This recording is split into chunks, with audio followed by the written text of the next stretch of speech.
करते हैं आगे। Alternating current, AC.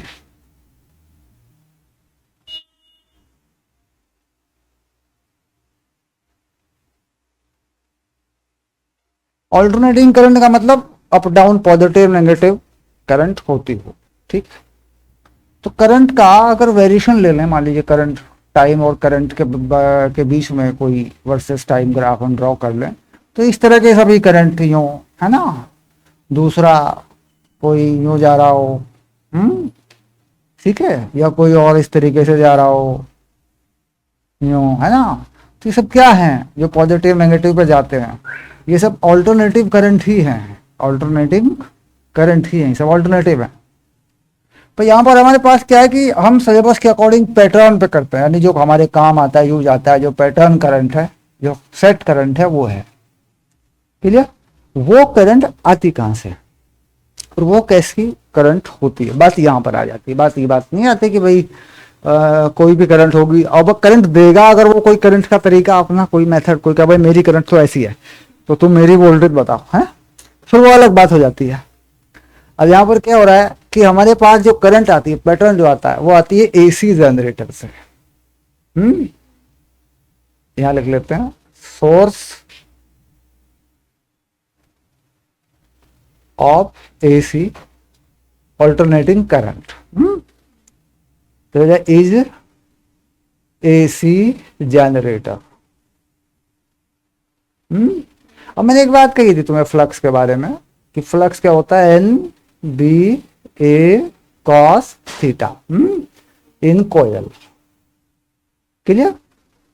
तो कोयल को लपेट करके घुमा दिया जाए, कोयल को कैसे करें, एक रेक्टेंगुलर शेप में लपेट लें, ऐसे यूं कर लें, टर्न बना लें इसमें एन, है ना, और ये शाफ्ट बना लें, ये बना ले ओमेगा से घूमेगी, ये शाफ्ट है,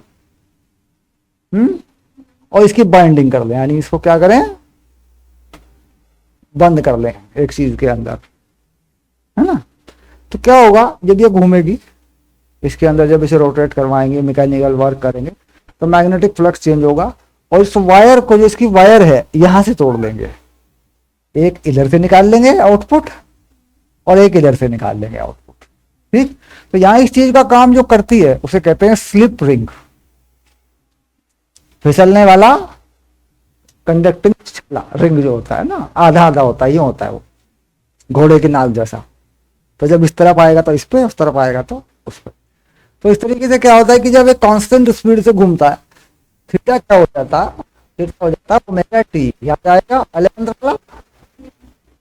cos omega T, okay. And the rate of change of flux क्या होता है फिर, rate of change of magnetic flux due to rotation of coil. तो कौन घूम रहा है, एरिया वेक्टर घूम रहा है, फील्ड तो नहीं घूम रहा है। फील्ड तो इधर से लगा दिया नॉर्थ साउथ, है ना, मतलब इधर से नॉर्थ लगा दिया, मान लेते इधर साउथ लगा दिया, फील्ड तो नहीं घूम रहा है, ठीक है। तो या फील्ड घट बढ़ नहीं रहा है, कौन घूम रहा है, एरिया वेक्टर, यानी ओमेगा टी का फैक्टर आ गया।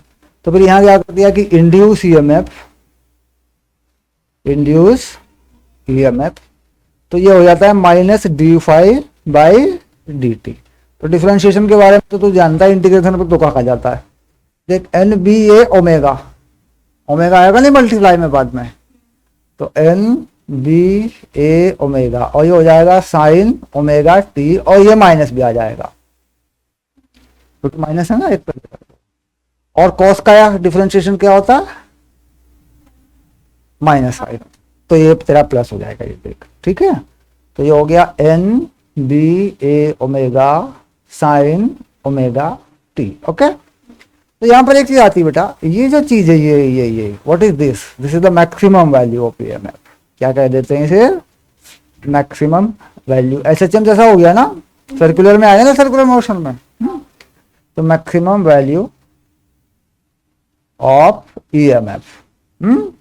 तो इसे क्या बोल देते हैं, इसका नाम क्या कर देते हैं, इस पूरी वैल्यू का इसका नाम कर देते हैं ई, ऐसे लिखते हैं ई नॉट साइन ओमेगा टी। तो ये एम्पलीट्यूड हो जाता है, इसे कहते हैं भाई ये मैक्सिमम तक जाएगा और साइन का ये फंक्शन होगा। तो कैसा होगा साइन का फंक्शन, यानी इधर ही करते हैं इस पैटर्न को फिट। साइन का फंक्शन कैसा होगा, तो बिल्कुल सिंपल होते हैं साइन के ग्राफ तो। जैसे यहाँ 2 पाई कर दूं, यहाँ पाई कर दूं, और यहाँ पाई बाई 2 कर दूं, यहाँ 3 पाई बाई 2 कर दूं, तो ये मैक्सिमम तक जाना है इसको, तो ये गया। फिर घूम के आ गया, ये आ गया।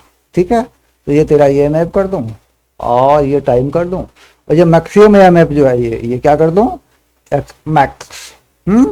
यहाँ पर ये मैक्सिमम, नीचे भी मैक्सिमम। यानी जितना वोल्टेज गया उतना आया। यहां से दिल्ली कितना गया ना, यहां से मुंबई कितना गया उतना ही आया, करंट का आना जाना। तो ऐसे में क्या होता है कि एसी खतरनाक होती है डीसी से। एसी क्या होती है, more dangerous than DC, because this is alternative change the direction regular. Clear. अब ओमेगा के बारे में हम जानना चाहते हैं कि जो ओमेगा है ये क्या है। ठीक है,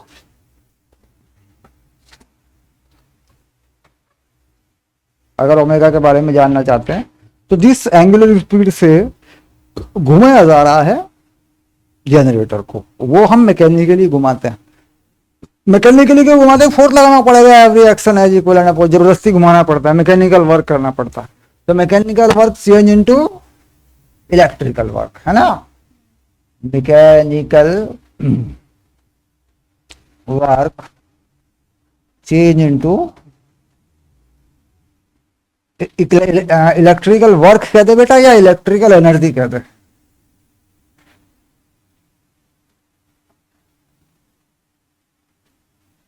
ओके, ये आ जाता है। अब इसमें ओमेगा की बात आती है, एंगुलर स्पीड जिससे घुमाया जा रहा है। इंडिया की बात करें, पूरी दुनिया की बात कर ले, इंडिया की बात छोड़ दो। ठीक है, ये फ्रीक्वेंसी जो होती है ये 50 हर्ट्ज होती है। और तू जानता है कि जो ओमेगा बनेगा 2 पाई न्यू बनेगा वो। तो कितनी चलेगी, 100 पाई, है ना, रेडियन पर सेकेंड। ये फिक्स है, जितने बल्ब बनेंगे, जो बनेगा, जो भी बनेगा वो इसी पे बनेगा। ठीक है, तो लिखा होता है 50 हर्ट्ज, हर जगह लिखा होता है 50 हर्ट्ज। क्लियर। अब वोल्टेज कितना डेवलप करते हैं हम, वो एक अलग है। स्टैंडर्ड वोल्टेज में जो हम डेवलप करते हैं, यानी मैक्सिमम ईएमएफ जो हम बिजली घर से बना के भेजते हैं, तो स्टैंडर्ड ईएमएफ हम क्या डेवलप करते हैं,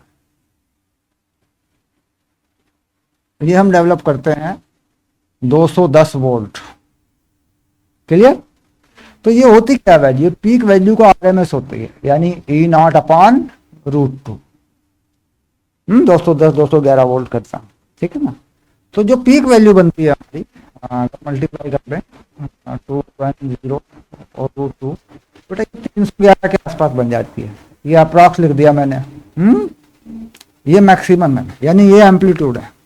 अब एम्पलीट्यूड को कहाँ लिखा हुआ है, ई नॉट लिखा होगा, देखो तो एप्सिलॉन नॉट ऐसी कोई चीज लगी होगी, ये एम्पलीट्यूड है। यानी बनेगा इतना, और इस कितना रहेगा, इतना। Root means square value. देखो ऐसा होता है कि जब मैंने ये बनाया कि यहां तक जो वैल्यू पहुंची है, समझना बहुत जरूरी है, वो 311 पहुंची है। यहाँ पे 0 भी पहुंच गया। तो मैं देखता हूं कि इसका ओवरऑल मुझे कितना मिलता चला जा रहा है कि नहीं। भाई मुझे हमेशा 311 तो नहीं मिला ना, मुझे 0 भी मिला है। तो ये जो वैल्यू होती है इसी को हम काउंट करते हैं, इसे कहते हैं आरएमएस। जबकि ये सच नहीं है, सच तो मुझे मैक्सिमम 311 के आसपास ही मिलता है ना। तो RMS root means square value, वो कैसे निकलते हो मैं सिखा दूंगा, किसी फंक्शन का आरएमएस निकालना बता दूंगा मैं। तो ये जो हमें मिल रहा है, कितना मिल रहा है, 210 वोल्ट मिल रहा है, या 220 वोल्ट मिल रहा है। 2 रेटिंग आ गई, 220 वोल्ट पे चलता है। तो यहां पर क्या हो रहा है, 220 वोल्ट, 220 कर ले, 220 वोल्ट कर ले, 210 220 चलता है इस पे। और ये वैल्यू अगर √2 से मल्टीप्लाई कर दूं तो वही मैं लिखूंगा 311। ठीक है, 312 के आसपास आ जाती है डिनोमिनेटर मैटर 320। तो जहां कोई डिवाइस देखेंगे आप तो उस पर क्या देखेंगे लिखा हुआ 220 देखते हैं उसके ऊपर वोल्ट, और एक है 210 से 230 देखते हैं।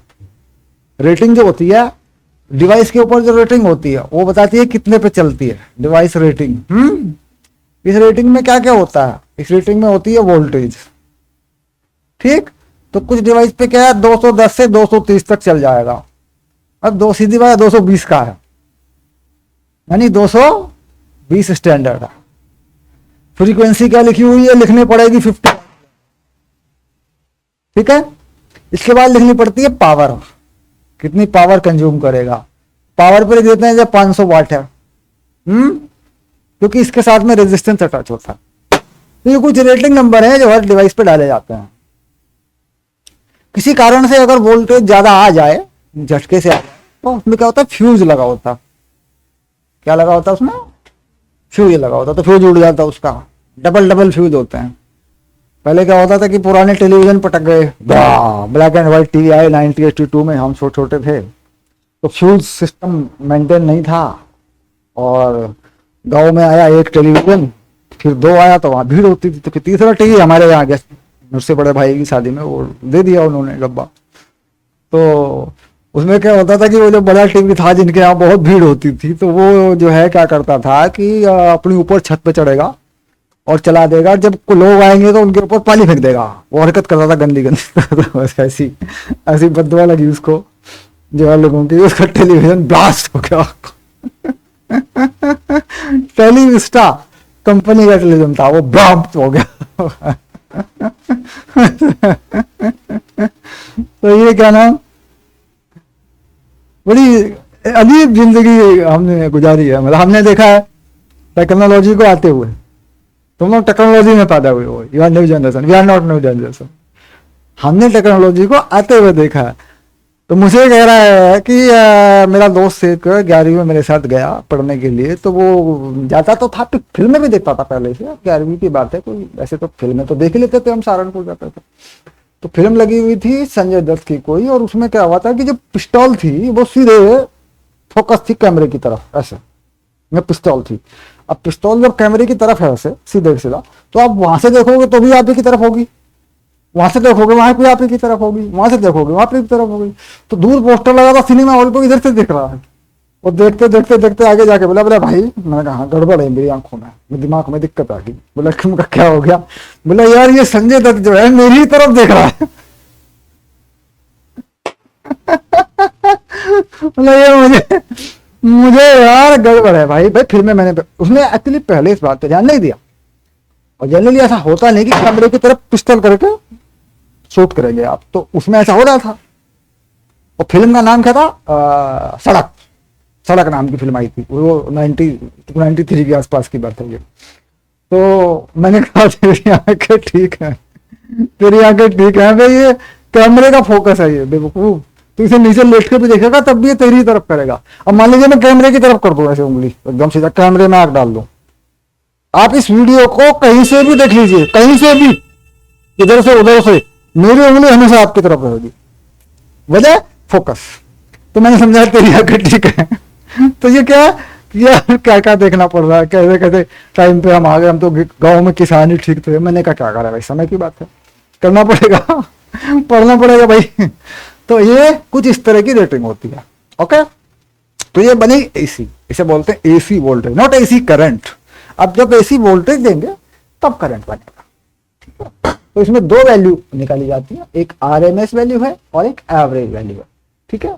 तो आरएमएस वैल्यू तो हमने देख लिया कि √2 से डिवाइड हो जाती है, इफेक्टिव वैल्यू होती है, कैलकुलेट करते हैं, जो हमारा मीटर होता है वो आरएमएस वैल्यू पे चलता है। एक होती है एवरेज वैल्यू।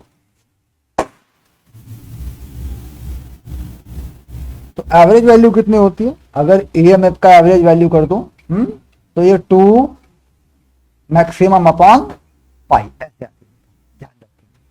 क्योंकि साइन का फंक्शन है, साइन का फंक्शन है, और ये निकलती है मीन वैल्यू से, मीन वैल्यू ऐसे निकलती है, मैथमेटिकली निकलती है ये। अब इसे निकालने के मेथड नहीं रहे सिलेबस में, पहले निकाल के दिखाया करते थे कि दिखाइए कि इसका वैल्यू 1/√2 है, बट दैट नॉट मीन की मीन वैल्यू कहीं लगती है, पूछ लेते हैं ऑब्जेक्टिव में इसकी एवरेज वैल्यू क्या होगी।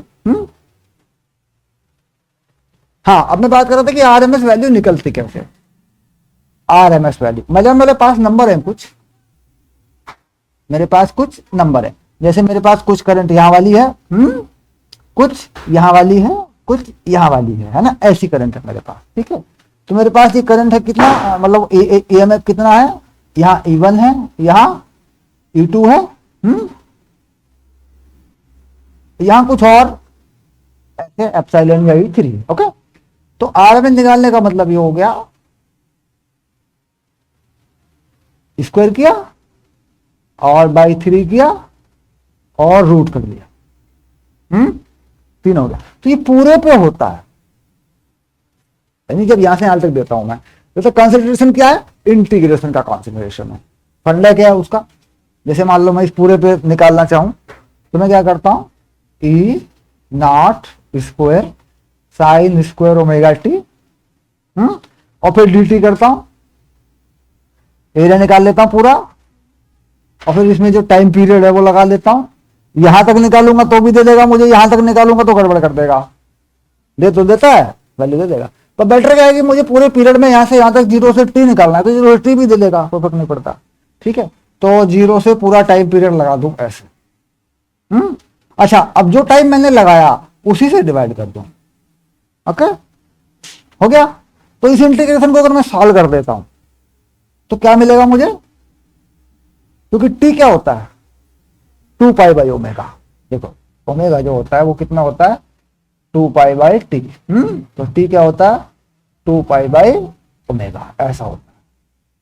क्लियर, तो उसमें जाके जाएगा ओमेगा आएगा। अब जो कोस का इसका इंटीग्रेशन तो नहीं ऐसे होगा ना, ये तो कॉस से होगा ना, 1 माइनस कोस 2 थीटा करके होगा और फिर उसके अकॉर्डिंग होगा। ठीक है, तो जब हो जाएगा इंटीग्रेशन तब तो इजी हो जाएगा। तो इस रास्ते से अगर जाते हैं तो यहां पर मुझे ये स्क्वायर जो आरएमएस वैल्यू रूट इसके ऊपर लगा होता है ना, ये रूट लगा के चलता हूं मैं। ठीक है, तो ये वैल्यू अपने आप आ जाती है, क्योंकि ये नॉट स्क्वायर बाहर आ जाएगा बाई रूट 2। ओके, तो ये आरएमएस वैल्यू हो जाती है। ये अलग अलग फंक्शन पे अलग अलग तरीकों से निकलती है। अगर कोई टी का कोई और फंक्शन दे देगा तो उसमें आरएमएस वैल्यू उसी तरीके से निकलेगी, फिर स्क्वायर dt और उसमें जो भी डिवाइड करेंगे नंबर उससे निकलती है बेस्ड ऑन फंक्शन। यहां तक तो ठीक है मैथमेटिकली, यहां तक तो कोई इशू नहीं है। चलिए, हाँ, अब हम शुरू करते हैं, आगे देखते हैं करंट कैसे बनेगा।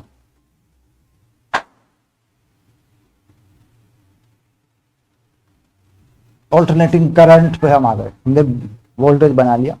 अब लिखते हैं कि कंडीशन होती है इसमें कुछ, जैसे कैपेसिटर पे जोड़े, रेजिस्टेंस पे जोड़े या इस पे जोड़े, तो अब लिखते हैं व्हेन, बार हो गया भाई, AC source is connected with pure resistor. सिर्फ रजिस्टर है और कुछ नहीं है। क्लियर, और एसी सोर्स का सिंबल कैसा है, आने जाने वाला, फटाका फट गया, आने जाने वाला। इसका मतलब क्या है, यहाँ पे एनसीईआरटी के अकॉर्डिंग लिखें तो एनसीईआरटी कैसे लिख देती है, v m sine omega t ऐसे लिख देती है मैक्सिमम, जिसको हम क्या करते हैं ई नॉट या एप्सिलॉन नॉट लिख देते हैं। तो अब इसमें तो कोई डायरेक्शन होती नहीं करंट की, आना जाना ही होता है इसमें तो इसे किस पे लगा देते हैं, रेजिस्टेंस पे लगा देते हैं। बल्ब जला रहे हैं, मान लो एसी सोर्स वाला बल्ब जला रहे हैं, तो ये बल्ब भी लगा दिया मान लो मैंने। क्लियर, तो 1 सेकंड में 50 बार जलेगा, 50 बार बुझेगा, क्योंकि आना जाना तो 50 है ना, लेकिन वो हमें दिखता नहीं है, क्योंकि अब इतनी सेंसिटिविटी नहीं है हमारी, हम 1 सेकंड में होने वाले परिवर्तन को देख सकें। तो हमें क्या करना है, वो जला हुआ ही दिखता है। बल्ब की बात होगी, जो गैस है ये अलग प्रोसेस पर है, क्योंकि इसमें क्या होता है कि गैस एलिमिनेट हो जाती है एनर्जी से। चल तो ये भी ऐसी पे रही है, लेकिन एलिमिनेट हो जाती है वो, उसके अंदर गैस आयनाइज हो जाती है, तो आयनाइजेशन बना रहता है। इससे पहले कि पुराना आयनाइजेशन खत्म हो, जो ग्लो है नया आ जाता है पीछे से, क्योंकि बहुत तेज है ना। तो इसलिए क्या होता है, इसमें और एक बल्ब में, फिलामेंट बल्ब में यही फर्क होता है। ये जलती बुझती नहीं है 50 बार, क्योंकि इसमें मेंटेन है, और उसमें फिलामेंट बल्ब में 50 बार होता है वो। तो ये हो जाता है, इसलिए वो बार बार फ्यूज होते रहते थे। और बिजली ज्यादा खाते हैं, वो फिलामेंट है ना उनमें, बिजली ज्यादा खाते हैं। 100 वाट का बल्ब, 200 वाट का बल्ब, अभी आ जाती है 40 वाट में भी, बढ़िया आ जाती है 35-40 वाट में भी। तो जब बल्ब होता है तो इसका एक रेजिस्टेंस होता है, तो बिल्कुल सिंपल सर्किट ड्रॉ कर लेते हैं कि अकॉर्डिंग टू ओम्स लॉ। कोई खास बात नहीं, V equals to I R ही होना है और कुछ नहीं होना है। तो V equals to I R. तो आई आर को इधर लिख लेते हैं, और जो तेरा V है उसको लिख ले v m sine omega t. तो I जो बनी तेरी वो v m by r sine omega t बनी, ये बनी तेरी करंट। ठीक है, अब यहाँ मतलब मैक्सिमम करंट यूज होगा। देख मैक्सिमम वोल्टेज लगा दे तूने, तो यहाँ मैक्सिमम करंट यूज होगा तेरा।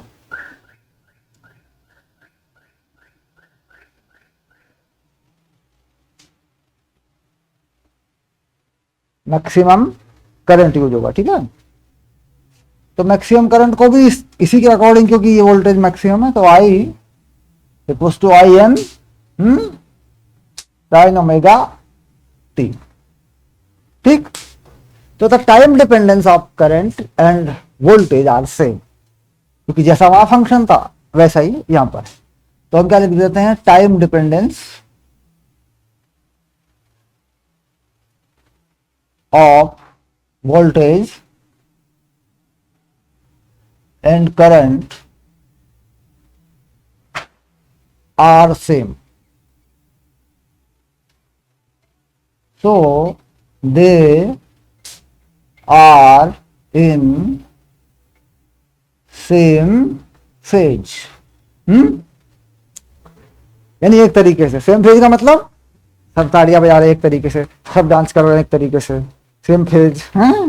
सब देख रहे हैं एक तरीके से, सेम फेज। तो सेम फेज हो गई ना है?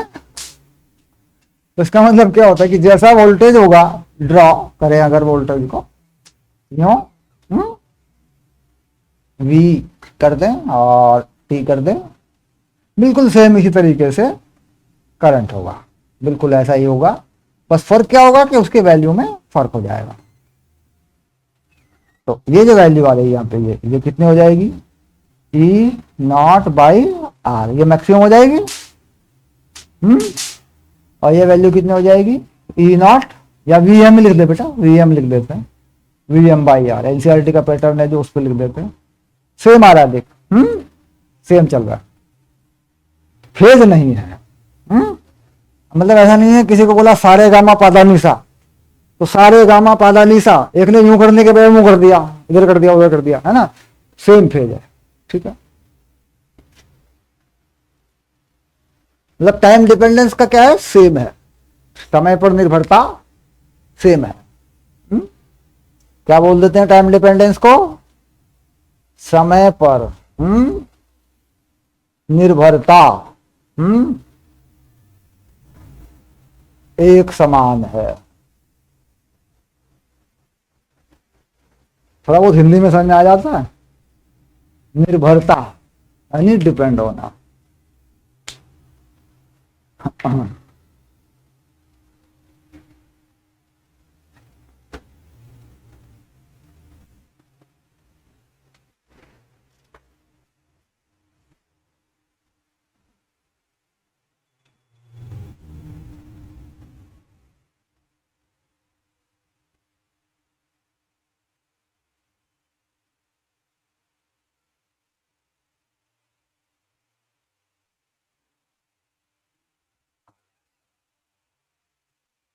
थोड़ा और भी कर सकता हूँ, नॉट मैटर।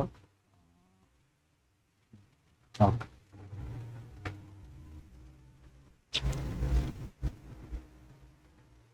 तो क्या जोड़ा अभी, अभी जोड़ा रजिस्टर। अब बात आती है कि जोड़ दें एक कैपेसिटर। क्लियर, अब क्या जोड़ दें, एक कैपेसिटर। ठीक है, तो कैपेसिटर को जोड़े कर सकते हैं, कैपेसिटर का बना सकते हैं। बट इट नॉट क्रिटिकल भाई, कैपेसिटर में होता क्या, तो कैपेसिटर क्या लेगा, चार्ज स्टोर करता है। कैपेसिटर कैपेसिटर क्या करेगा, चार्ज स्टोर कर लेगा। तो बेटा कि मैं कैपेसिटर पे जाऊं, नहीं, छोड़ देते हैं। टॉपिक हो गया, कल की एक्स्ट्रा क्लास में ले लेंगे कैपेसिटर को, ठीक है, क्योंकि